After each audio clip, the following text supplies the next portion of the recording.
자, 제조물 책임이란 무엇인가? 제조물 책임.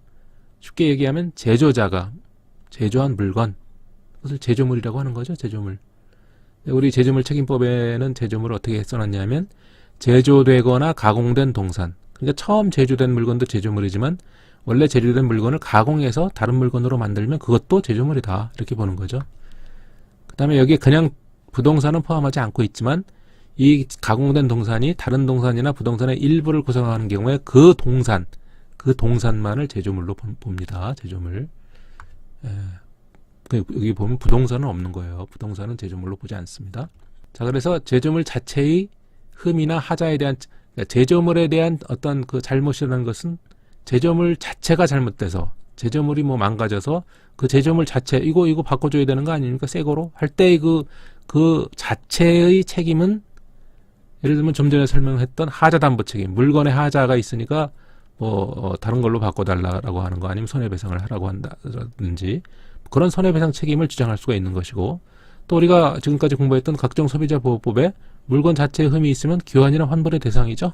당연합니다. 그래서 이렇게 해결하면 되는 것이지 제조물 책임법을 적용할 필요가 없는 것입니다. 그런데 제조물의 흠이나 하자로 인해서 그 제조물 물건이 아니라 그 흠이나 하자로 인해서 다른 손해가 발생했을 경우에 그것이 바로 제조물 책임이라는 거죠. 예를 들면 장난감을 사서 우리 아이가 놀고 있는데 그 장난감이 뭔가 작동이 하자가 있어서 우리 아이가 다쳤다. 그럼 그 물건에 어떤 문제가 생긴 게 아니라 그 물건의 하자로 인해서 결함으로 인해서 그걸 결함이라고 합니다. 결함으로 인해서 신체에 대해서 어떤 손해가 발생한 것이죠.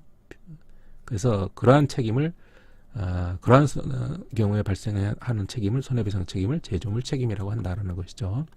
그래서 이것이 좀 전에도 불법행위 책임이냐 채무불이행 책임이냐 즉 계약 책임이냐 이런 논의가 좀 있다고 했는데 대체로 불법행위 책임으로 봐왔었는데 이제는 제조물 책임법에 의해서 제조물 책임이 강력하게 인정되고 있기 때문에 제조물 책임으로 책임을 물으면 되겠죠. 그래서 우리 제조물 책임법상 제조물 책임을 보면 제조물의 제조물에 어떤 결함이 있어서 그 제조물 자체에 대한 문제가 생긴 게 아니라 제조물 이외의 재산 또는 신체에 손해가 발생한 경우에 그 제조업자가 지는 책임을 제조물 책임이라고 한다라는 거죠. 추상적인 불법행위 책임을 입법을 통해서 구체적인 법적 책임으로 만든 것이다 이렇게 볼 수가 있습니다. 자, 제조물 책임법을 왜 만들었을까요? 제조물 책임법의 의미를 잠깐 살펴볼까요? 자, 제품을 소비자들이 구입을 해서 사용하고 있는데 그 제품의 안정성이 결여돼 가지고 소비자가 피해를 입었다. 그러면은 어떻게 해야 됩니까? 소비자는 물론 불법행위 책임을 물을 수도 있지만 좀 구체적인 책임을 물을 수 있으면 좋겠죠. 그래서 그 제조자가 특별히 부담해야 될 손해배상 책임으로 인정하기 위해서 부담시키기 위해서 제조물 책임법을 만든 것이죠. 자, 통상 제품의 결함이 발생했을 때 그 제품 자체에 대한 수리 교환 환불은 제조자의 기본적인 의무입니다. 각종 소비자법에서도 이것을 의무화하고 있죠. 그런데 이 제조물 책임은 제품의 결함으로 인해서 발생한 또 다른 인적, 물적, 정신적 피해까지 공급자가 부담하는 한 차원 높은 손해배상 제도다. TV가 폭발했다. 그러면 어떻게 손해배상 처리를 해야 됩니까? 일반 불법행위 책임을 물어서 손해배상을 받으려면 소비자가 그 제조업자의 과실, 그 TV가 폭발한 것 때문에 문제가 생겨서 뭐 다른 여러 가지 피해가 발생했다 이런 거 막 구체적으로 까다롭게 입증을 해야 됩니다. 그런데 이 제조물 책임법을 입법을 한 이후에는 제조물에 어떤 결함이 있었다. 이것만 입증하면 TV 제조자가 손해배상 책임을 지는 것으로 이렇게 되어 있습니다. 그래서 제조물의 결함만 입증하면 되기 때문에 입증 책임이 상당히 가벼워졌죠. 네, 그런 의미가 있습니다. 그 다음에 몇 달 안에 제조물 책임을 손해배상 청구권을 행사해야 되는 것이 아니라 최소한 제조물 공급일로부터 10년까지는 언제든지 손해배상을 청구할 수 있도록 되어 있습니다. 다만 그 피해자나 그 피해자를 대리하는 변호사 같은 법정 대리인이 또는 그 아동의 부모가 법정 대리인이 되겠죠. 어쨌든 피해자 측이 그 손해와 제조물 책임이 있는 자를 만약에 알게 되면은 그런 경우에는 3년으로 소멸시효가 정해져 있고 그런 사실을 모르는 상태에서 가더라도 10년까지는 그런 제조물 책임이 존속하는 겁니다. 그래서 제조자는 언제 손해배상 청구가 들어올지 모르죠. 그래서 아주 주의해서 물건을 제조해야 된다. 이런 그 어떤 의미도 담고 있는 것입니다.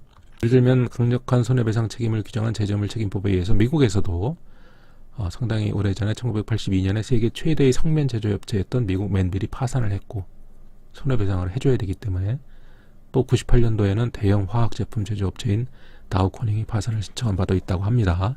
자, 다시 한번 이제 정리를 해볼까요?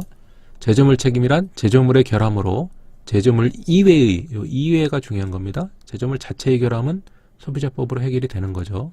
또는 민법상의 하자담보 책임으로 해결이 되는 거고, 제조물 이외의 재산 또는 신체의 손해가 발생한 경우 그 제조물에 결함이 있다면 제조자가 책임을 져라 라고 하는 게 제조물 책임이다. 우리가 통상 하자담보 책임을 잘 기억을 해둬야 됩니다. 매매 계약을 통해서, 즉 매매를 통해서 물건을 샀는데 그 물건의 자체에 어떤 과실이 있었다. 수령자가 과실 없이 알지 못하는 하자가 있는 게요. 물건을 살 때 과실이 있음을 알고 사면은 그러면 안 되겠죠. 그러면 이거 문제가 있으니까 깎아줘라 해가지고 뭐 반영을 했을 텐데, 전혀 완전한 물건인 줄 알고 샀는데 나중에 문제가 발생했다. 물건이 잘못된 것이더라. 기능도 안 하고 고장난 것이더라 할 때는 그 매도인이 담보 책임을 져야 된다라고 하는 게 하자담보 책임입니다. 네. 보통 하자담보 책임은 뭐 물건의 하자담보 책임이 보통이고, 또는 권리의 하자담보 책임도 있습니다. 그래서 어떤 물건의 잘못으로 인해서 어떤 손해가 발생했다 그러면 책임을 보통 세 가지 정도로 우리가 생각해 볼 수가 있는 거죠. 또 어떤 그 완전한 물건을 공급해야 될 계약을 이행하지 못한 것이다 그러면 채무불이행으로 인한 손해배상 책임을 물을 수 있을 것이고, 그렇지 않으면 물건 자체의 하자에 대한 하자담보 책임을 물을 수 있을 것이고, 그 다음에 그 물건 자체의 어떤 하자로 끝나지 않고 또 다른 손해가 발생했을 경우에는 제조물 책임을 물어야 된다라는 거, 이렇게 세 가지 관점에서 물건에 대한 책임을 우리가 생각을 해봐야 될 것입니다. 자, 그러면 제조물 책임법은 언제 입법을 했을까요? 2000년도에 제정을 해서 2002년부터 시행을 했군요. 네. 그 주요 내용은 뭐 제조물이 뭐냐, 제조물 책임은 뭐냐 하는 용어의 정의가 있고, 제조물 책임에 해당하려면 어떤 요건이 필요하냐. 그 다음에 이거는 작년 4월에 입법한 내용인데, 원래 손해를 물어달라고 할 때는 그 손해 액수만 물어달라고 할 수밖에 없죠. 그런데 그 제조자가 제대로 했어야 될 책임을 다하지 못했으니까 좀 징벌적인 요소를 반영을 해야 된다. 그래서 3배까지 배상을 해라 라고 하는 제도를 추가 입법을 했습니다. 그것을 우리가 통상 징벌적 손해배상 제도라고 부르는 거죠. 이걸 입법을 했고, 그 다음에 결함은 이러이러한 경우에 결함이 추정된다라는 거, 그 다음에 사업자가, 제조자가 최선을 다해서 만든 거다, 기술적으로 더 이상 어떻게 할 수가 없었다라고 한다는 것을 입증을 하게 되면 책임을 면제받는 그런 면책 사유가 있고, 그 다음에 아까 말씀드린 것처럼 3년, 10년의 소멸시효에 걸린다는 내용. 이렇게 간단합니다, 내용이. 소비자법 중에서 가장 적은 조문을 가지고 있는 법률이 제조물 책임법이다. 자, 용어의 정의부터 볼까요? 제조물, 제조되거나 가공된 동산, 다른 동산이나 부동산의 일부를 구성하는 경우도 포함된다 그랬어요. 설명했죠. 그 다음에 결함이라고 하는 거, 결함. 뭔가 물건에, 제조물에 뭔가 하자가 있는 경우를 결함이라고 할 수가 있겠죠. 해당 제조물에 제조상, 설계상, 표시상의 결함이 있거나 그 밖에 통상적으로 기대할 수 있는 안전성이 결여되어 있는 것을 결함이라고 한다. 결함. 세 가지 결함을 법률은 요건으로 하고 있습니다. 어떤 제조를 잘못해서 결함이 발생했다. 또는 설계가 잘못돼서 결함이 발생했다.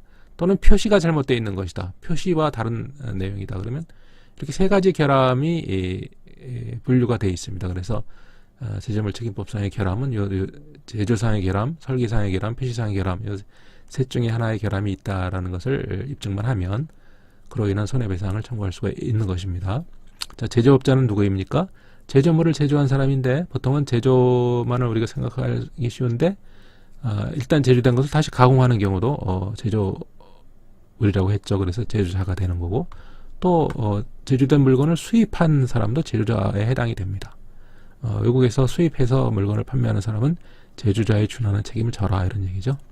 그 다음에 제조물에 성명, 상호, 상표 또는 그 밖에 식별 가능한 기호 등을 사용하여 자신을 제조자로 표시한 자 또는 제조자로 오인하게 할 수 있는 표시를 한 자도 다 제조업자입니다.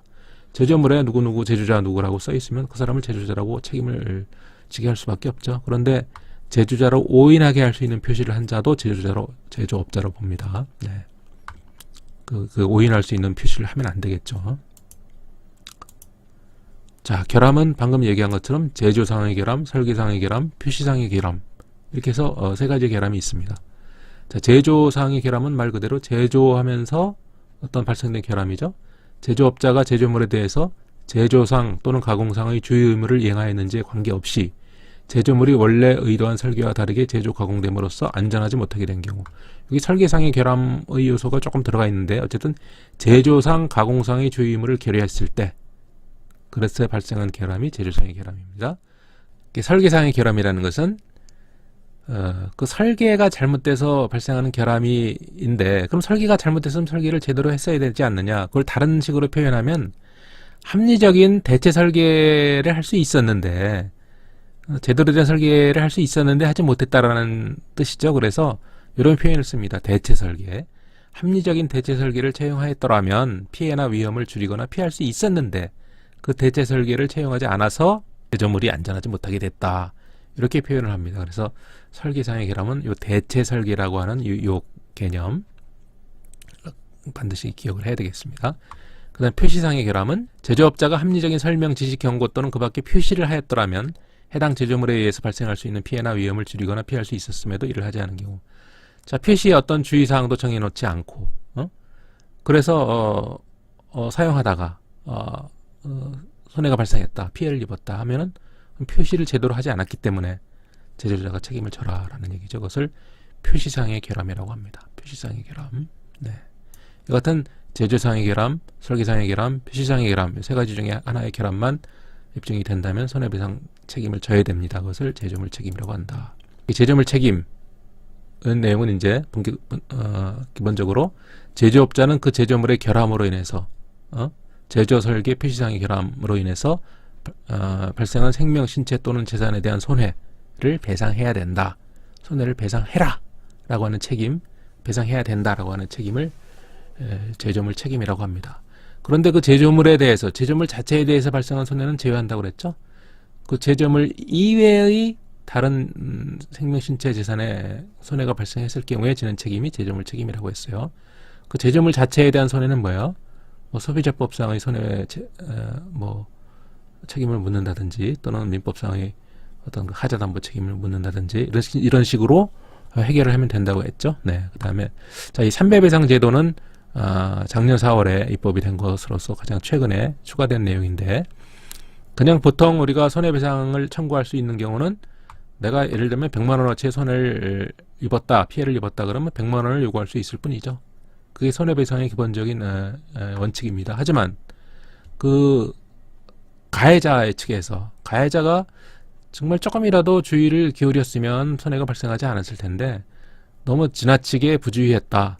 특히 제조자의 경우 기업 측에서는 수많은 소비자를 상대로 해서 거래를 해야 되기 때문에 특별히 더 주의를 해야 되는데 주의를 하지 않아 가지고 피해가 크게 발생을 했다 그러면 그 징벌적인 요소를 가미해 가지고 3배 정도를 배상하도록, 원래 이 징벌적 손해배상 제도라고 우리가 부를 때 그 징벌의 그 배상의 범위는 꼭 3배가 아니어도 되죠. 미국에서는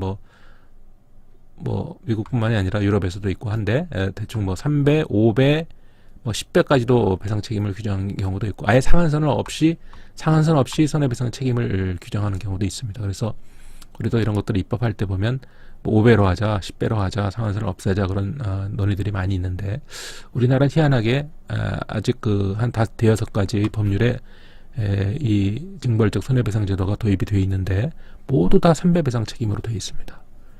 이것은 미국의 최초의 3배 배상 책임을 규정했던 그 클레이튼법이라고 하는 그 미국의 법률이 있는데 1914년에 제정됐던 거, 거기에 3배 배상 책임을 규정을 했었어요. 그래서 그 선례를 따라서 3배 배상으로 계속 하고 있는 것 같은데, 앞으로는 3배 배상보다 더 무거운 책임을 물리는 것도 입법을 해야 된다고 생각을 합니다. 예를 들면 지난번에 가습기 살균제로 인해서 수백 명이 죽었잖아요. 그런 경우에 단순히 물론 형사 책임을 지는 건 당연하지만 3배 배상으로 끝내기도 너무나 가벼운 책임이죠. 그래서 이 3배 배상이라고 하는 요 징벌적 손해배상 제도, 또 개선의 여지가 좀 있다고 봅니다. 어쨌든 제조물 책임에 가장 최근에 3배 배상 책임 제도가 도입이 되었다. 그래서 피해자에게 발생한 손해의 3배를 넘지 않는 범위 내에서 배상 책임을 진다. 그래서 한 3배까지 책임을 물을 수 있도록 이렇게 해놨습니다. 3배 배상액을 정할 때 법원은 뭐 이런 사항을 고려해야 된다고 적혀 있는데, 뭐 고의가 좀 지나친 거 아니냐, 또 해당 제조물의 결함으로 인해서 발생한 손해가 어마어마하다, 무슨 뭐 약간의 손해가 발생했으면 손해액만 배상하게 하면 되지만 뭐 사람이 죽었다 뭐 이런 경우 뭐 문제가 심각하죠. 또 제조업자가 엄청난 경제적 이익을 취득했다 이런 거 다 고려해가지고, 또 제조업자의 재산 상태, 제조자가 재산이 별로 없는데 3배 배상 뭐 명령해봤자 현실성이 없죠. 그래서 이런 것들을 다 검토해가지고 3배 배상을 액을 선정을 한다, 판결을 내릴 때. 그런 것도 규정이 되어 있습니다. 그 다음에 제조물의 제조업자를 알 수 없는 경우에, 우리가 제조물을 자세히 살펴보면 다 봉투고 박스고 다 버렸는데 제조물의 제조업자를 알 수가 없죠. 하지만 그 제조물을 누가 공급했는지 공급한 자를 알 수 있다 그러면 그 제조물을 판매, 대여 등의 방법으로 공급한 자는 이 손해를 배상해야 된다. 공급자는 제조자가 아니지만 제조자를 알 수 없는 경우에는 공급자가 책임을 져야 된다. 그래서 소비자의 보호를 좀 강화시켜놨죠. 자, 제조자가 일정한 경우에는 면책을 집니다. 손해배상 책임을 지지 않아도 되는데, 예를 들면 누군가 나한테 제조물 책임을 지라고 하는데 가만히 보니까 그 제조물을 내가 제조한 게 아니에요, 또는 공급하지도 않았어요 할 때, 그럼 당연히 물을 수가 없겠죠. 그 제조자가 해당 제조물을 공급하지 않았다는 사실을 입증한 경우, 또 제조자가 해당 제조물을 공급했을 당시에 과학기술 수준으로는 결함의 존재를 발견할 수 없었다. 그런 결함은 도대체 알 수가 없는 결함 아니었겠습니까? 라고 하는 것을 입증할 경우, 또 제조물의 결함이 제조업자가 해당 제조물을 공급한 당시의 법령에 정한 기준을 위반하지 않았다. 내가 이 제조물을 제조할 때 각종 기준을 규정한 법령을 다 준수했다.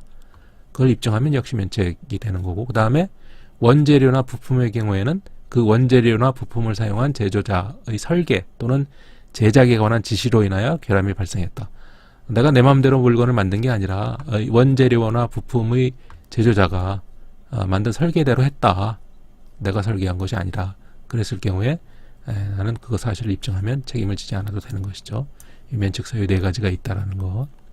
하지만 이 내가 제조한 것이 아니다라고 하는 건 뭐 어떤 경우에도 변함이 없는 사실이지만, 이 나머지는 제조물 책임을 지는 자가 제조물을 공급한 후에 그 제조물의 결함이 존재한다는 사실을 알았거나 알 수 있었음에도 불구하고 그 손해를 방지하기 위한 적절한 조치를 취하지 않았다라는 게 또 입증이 되면 이 나머지 3개는 면책을 주장할 수 없다라는 겁니다. 네. 자, 연대 책임.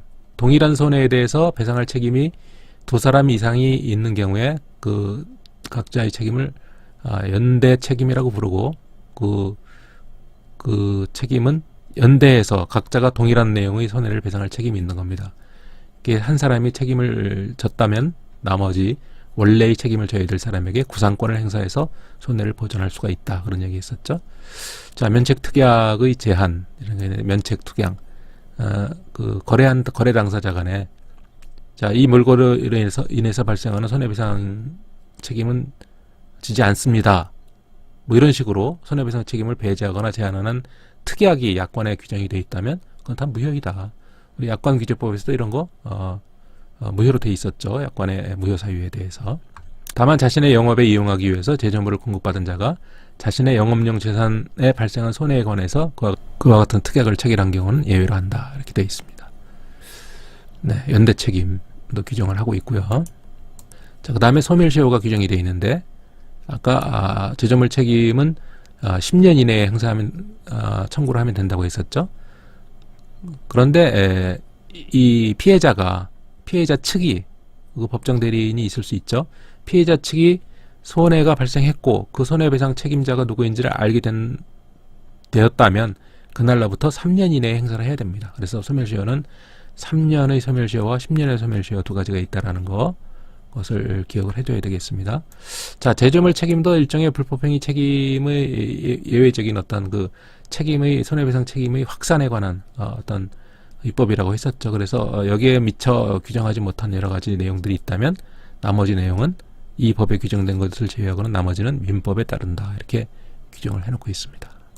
이렇게 해서 오늘 제조물 책임에 대해서 소비자 보호의 측면에서 한번 살펴봤습니다. 제조물 책임은 상당히 간단한 내용이기 때문에 종래의 불법행위 책임 이외에 제조물로 인해서 발생한 또 다른 손해, 재산상, 신체상의 손해가 발생했을 경우에 그 제조물 책임이라는 이름으로 손해배상 책임을 물을 수 있다라는 내용이라는 것을 그 골자를 잘 기억하기 바랍니다.